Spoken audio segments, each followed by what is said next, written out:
إن الحمد لله نحمده ونستعينه ونستغفره ونؤمن به ونتوكل عليه ونعوذ بالله من شرور أنفسنا ومن سيئات أعمالنا من يهده الله فلا مضل له ومن يضلله فلا هادي له ونشهد أن لا إله إلا الله وحده لا شريك له ونشهد أن سيدنا ونبينا ومولانا محمدا عبده ورسوله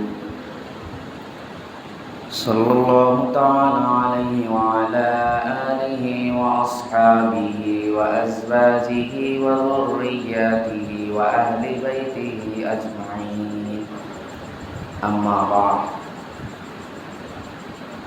فقد قال الله تبارك وتعالى في كلامه المجيد والفرقان الحميد أعوذ بالله من الشيطان الرجيم بسم الله الرحمن الرحيم شهر رمضان الذي أنزل فيه القرآن هدى للناس وبينات من الهدى والفرقان فمن شهد منكم الشهر فليصم ومن كان مريضا أو على سفر فعدة من أيام أخر يريد الله بكم اليسر ولا يريد بكم العسر ولتكملوا العدة ولتكبروا الله على ما هداكم ولعلكم تشكرون وقال تعالى في مقام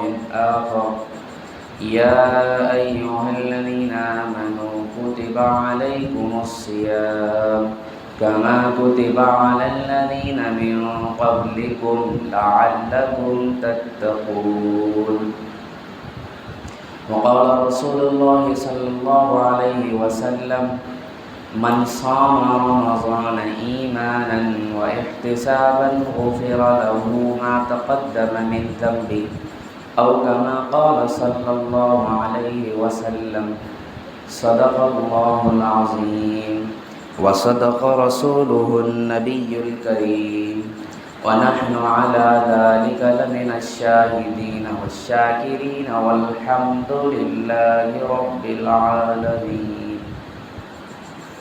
قابل قدر محترم بزرگوں اور دوستوں، جو حضرات دور دور بیٹھے ہوئے ہیں، میں ان سے درخواست کرتا ہوں کہ وہ ممبر سے قریب ہو کر تشریف رکھیں۔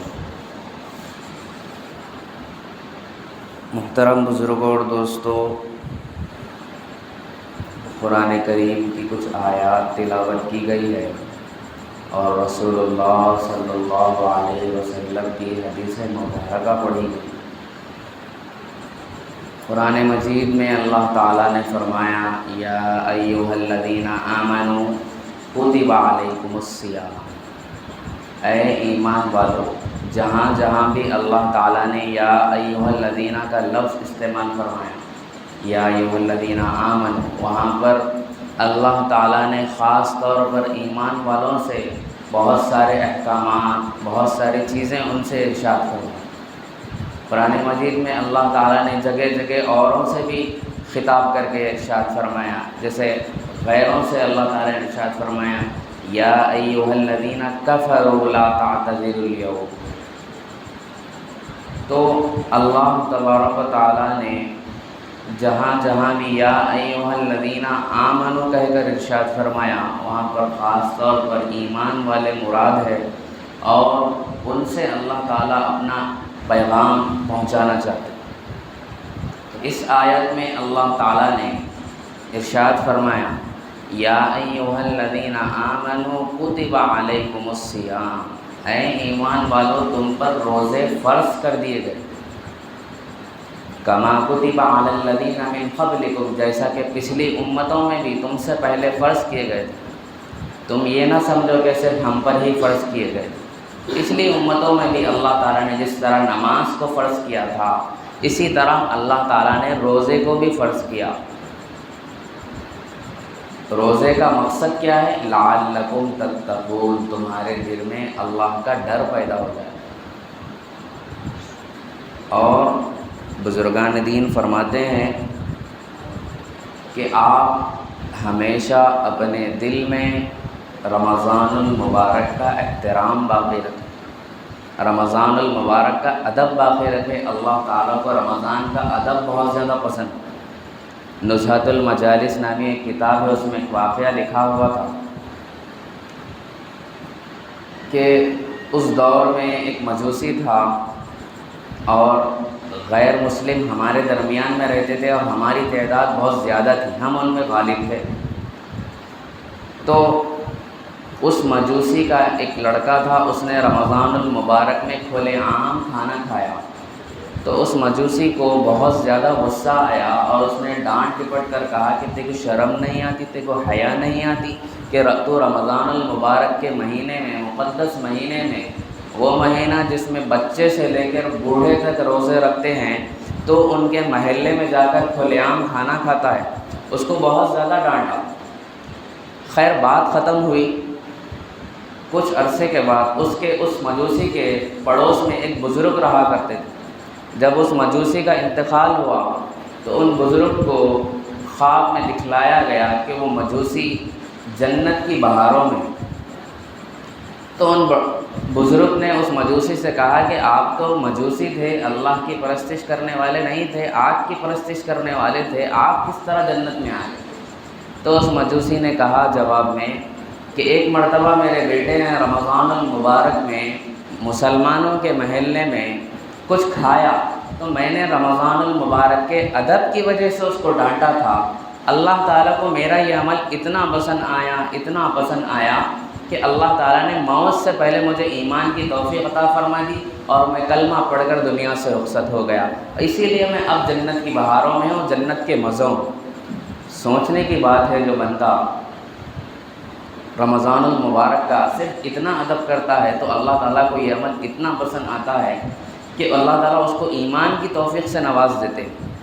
تو جو بندہ حقیقی معنوں میں رمضان المبارک کا ادب کرے گا، رمضان المبارک کی مقدس راتوں کی عظمت اس کے دل میں آئے گی، تو کیوں اللہ تعالیٰ لحاظ نہیں کریں گے؟ ضرور اللہ تعالیٰ ہمارا لحاظ کریں گے۔ رمضان المبارک یہ ایک مہینہ تربیت کا مہینہ ہے۔ اس ایک مہینے سے بندہ سال بھر کے 11 مہینے زندگی گزارنے کا طریقہ اور سلیقہ سیکھتا ہے۔ رمضان المبارک سے ہمیں مواسات اور غمخواری کا سبق ملتا ہے۔ جس طرح ہم بھوکے رہے تو ہم بھوکوں کی تکلیف کو سمجھ سکتے ہیں، خود پیاسے رہے تو پیاسوں کی تکلیف کو سمجھ سکتے ہیں، اور اپنے ان بھائیوں کے دکھ درد کو سمجھ سکتے ہیں جن کے دن اور رات فاقوں سے کٹتے ہیں۔ اسی لیے نبی صلی اللہ علیہ وسلم نے اس مہینے کو شہر المواسات قرار دیا، یعنی یہ مہینہ غم خواری کا مہینہ ہے، ایک دوسرے کے ساتھ ہمدردی کرنے کا مہینہ ہے۔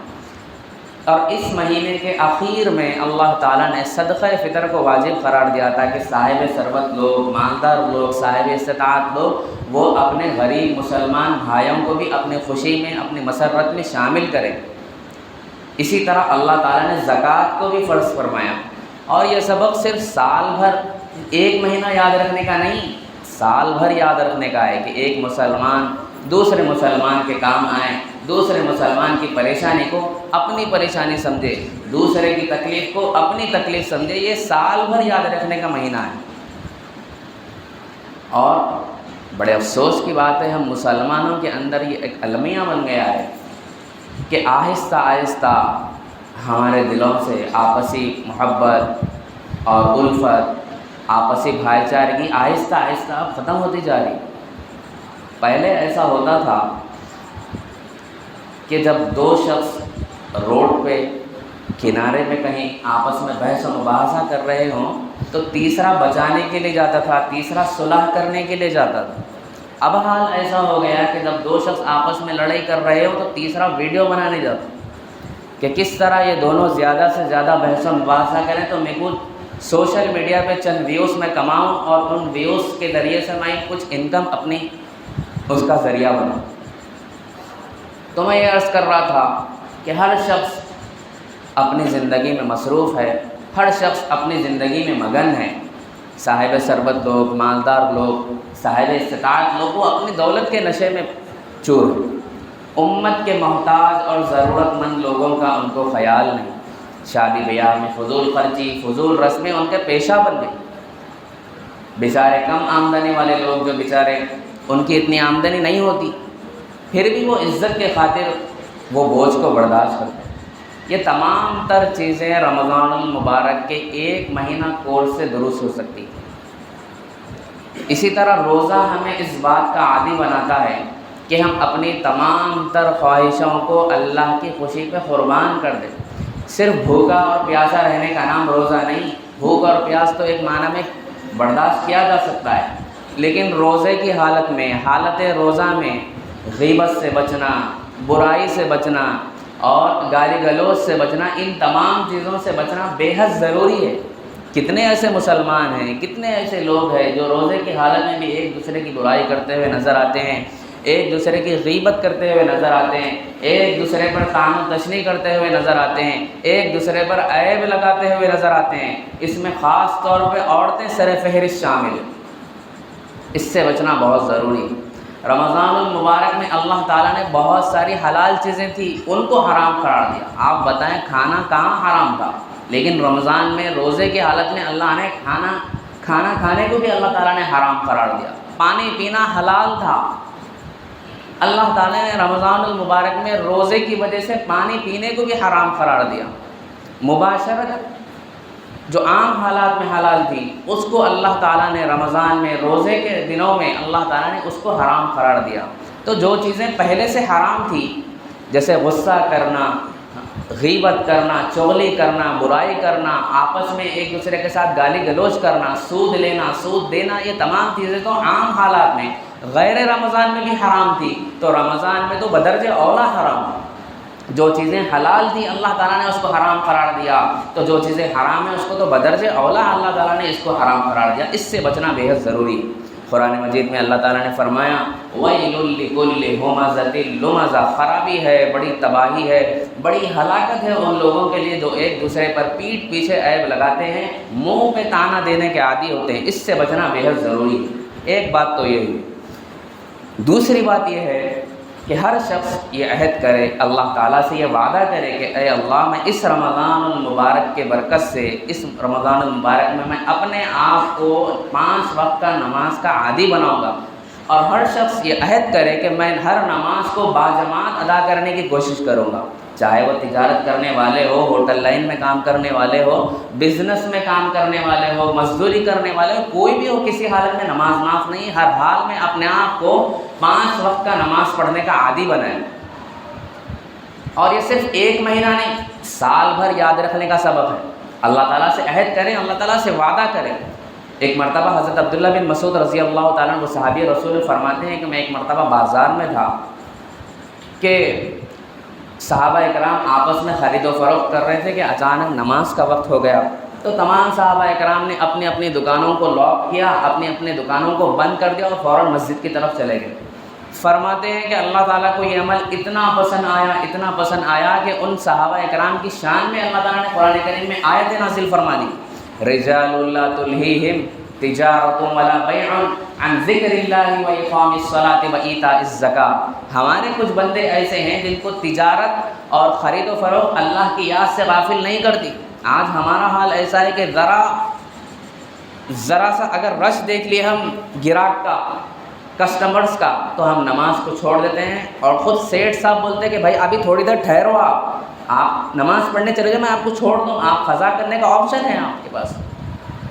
تو ہم جو نماز کا جو وقت ہے، اللہ کے رسول صلی اللہ علیہ وسلم نے ارشاد فرمایا کہ الصلاۃ لمیقاتہا، نماز کو اس کے وقت پر ادا کرنا یہ سب سے زیادہ افضل عمل ہے۔ اس چیز کو چھوڑ کے بیٹھے ہیں۔ اور صحابہ اکرام کے بارے میں اللہ تعالیٰ نے یہ ارشاد فرمایا کہ وہ کیوں نماز کو قائم کرتے ہیں، وایتاء الزکاۃ، کیوں زکوٰۃ کو قائم کرتے ہیں، کیوں زکوٰۃ دیتے ہیں؟ یخافون یوما تتقلب فیہ القلوب والابصار، وہ ڈرتے ہیں ایک ایسے دن سے جس دن میں دل اور آنکھیں پلٹا دی جائیں گی، وہ قیامت کا دن۔ اس لیے میرے محترم بھائیوں، بزرگوں اور دوستوں، ہر شخص یہ عہد کرے کہ اس رمضان المبارک سے میں اپنے آپ کی زندگی، اپنے آپ کو بدلنے کا میں پورا بھرپور کوشش کروں گا، اللہ تعالیٰ سے عہد کروں گا۔ رمضان المبارک کو رمضان المبارک کیوں کہا جاتا ہے؟ اللہ تعالیٰ نے اس کا نام کیوں رکھا ہے رمضان؟ علماء نے لکھا ہے کہ رمضان کا مطلب جھلسا دینے والا، جلا دینے والا۔ اللہ تعالیٰ اس مہینے میں اپنے فضل سے، اپنے کرم سے، اپنی عنایت سے اپنے بندوں کے گناہوں کو اللہ تعالیٰ جلا دیتے ہیں۔ اسی لیے اس مہینے کو اللہ تعالیٰ نے مقرر فرمایا۔ یہی مقصد ہے رمضان المبارک کا کہ تاکہ سال بھر کی جو بندے کی غفلتیں تھیں، کاروبار میں اور کام دھندوں میں لگ کر بندہ اللہ تعالیٰ سے جو کنیکشن ہونا چاہیے تھا، جو رشتہ اللہ تعالیٰ سے بننا چاہیے تھا، وہ کمزور ہو گیا۔ اللہ تعالیٰ چاہتے ہیں کہ میرے بندے کے دل میں میرا ڈر پیدا ہو، وہ مجھے یاد کرے، اپنے پیدا کرنے والے کو پہچانے۔ اسی مقصد کے لیے اللہ تعالیٰ نے رمضان کے روزوں کو مقصد بنایا اور فرض کیا۔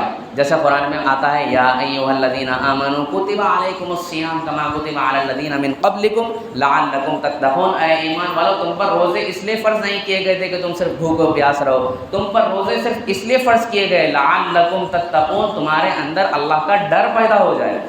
کون سی بھی عبادت آپ لے لیجئے، ہر عبادت میں اللہ تعالیٰ نے سب سے پہلے جس چیز کو بنیاد بنایا وہ تقوی کو بنایا۔ تقوی کا مطلب کیا ہے؟ جن کاموں سے اللہ تعالیٰ نے ہم کو روکا ہے، منہیات ہے، جن کاموں سے اللہ تعالیٰ نے منع کیا ہے، حدیث میں ہو، قرآن میں ہو، ان چیزوں سے بچنے کا نام تقوی ہے، کچھ نہیں کرنے کا نام تقوی ہے۔ اسی طرح اللہ تعالیٰ نے نکاح کا حکم دیا تو نکاح کے بارے میں بھی اللہ تعالیٰ نے فرمایا، یا ایھا الناس اتقوا ربکم الذی خلقکم من نفس واحدہ۔ اے ایمان والو، تم کو ایک جان سے پیدا کیا، یعنی حضرت آدم علیہ السلام سے پیدا کیا۔ واتقوا اللہ الذی تساءلون بہ والارحام، آپس کے رشتہ داروں کو ان میں خلط ملط کرنے سے، ان کے حق کو ختم کرنے سے تم اللہ تعالیٰ سے ڈرو، اللہ تعالیٰ سے ڈرو۔ یہ اللہ تعالیٰ نے نکاح کے موقع پر بھی تقوی والی آیات کو اللہ تعالیٰ نے نازل فرمایا۔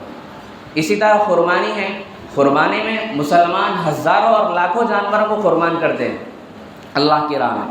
اللہ تعالیٰ فرماتے ہیں، لن ینال اللہ لحومها ولا دماؤها ولکن ینالہ التقوی منکم۔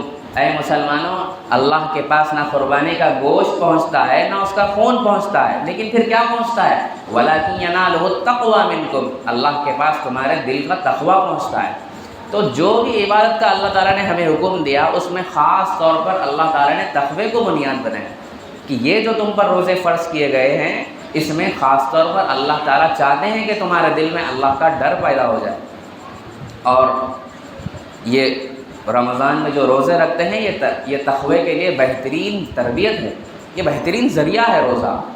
اور میں یہ بات دعوے کے ساتھ کہہ سکتا ہوں کہ ایک مسلمان جو روزے سے ہے، بھوک بھی لگی ہوئی ہے، پیاس بھی لگی ہوئی ہے، اور دھوپ کی تپش بھی ہے، سختی بھی ہے، اور بند کمرے میں شام میں ٹھنڈا پانی ہے، دیکھنے والا کوئی موجود نہیں، معلوم ہے اگر میں پی لوں گا تو کوئی بھی کسی کو بھی معلوم نہیں ہوگا، میں ایسے رہوں گا جیسے میں پہلے جیسا روزے سے تھا، ابھی بھی ویسے ہی۔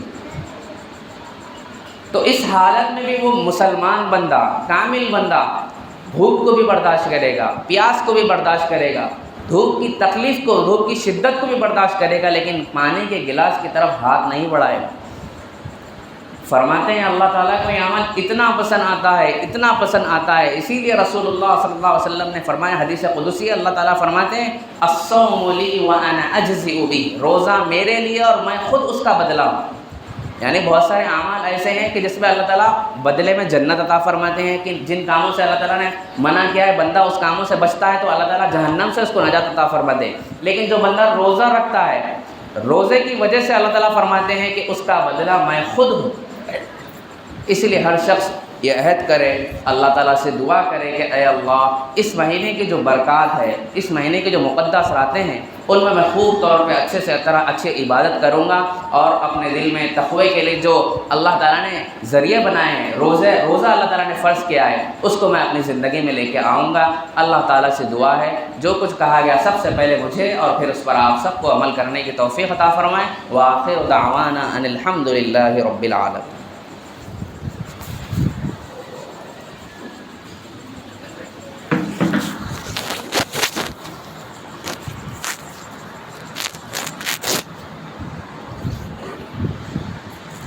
ہے۔